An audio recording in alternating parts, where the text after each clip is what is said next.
I want to move on. This is Russell Barkley. Is ADHD good for something? ADHD as an adaptation. If ADHD exists and continues to exist at a certain prevalence in the population, it must have been good for something at some point in human history or human evolution.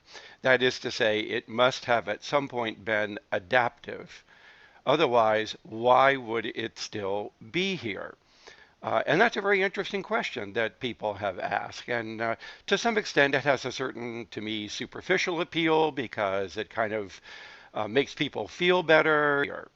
And that's a very interesting question that people have asked. And to some extent, it has a certain, to me, superficial appeal because it kind of makes people feel better. It makes children feel like there's nothing wrong and that they're really just, leftover warriors from an earlier epoch of human history. So we're going to take a closer look at this idea and go through it in some detail.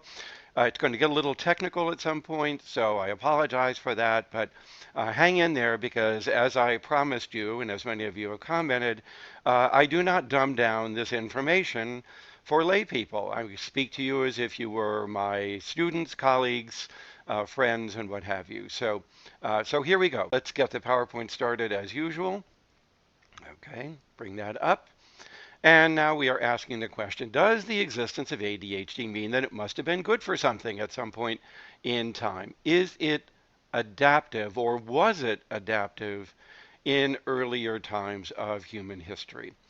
There have been several attempts at this, what is called an adaptationist view or a cultural mismatch view, meaning that people with ADHD were well adapted earlier in cultural history, but culture has changed so rapidly and they haven't kept up in terms of adapting to this new culture. And so now there is a mismatch. And it's really the fault of culture and its rapid evolution that we have this mismatch or conflict between people with ADHD traits and the rest of the culture. So this is obviously an argument that's going to appeal to millions of people.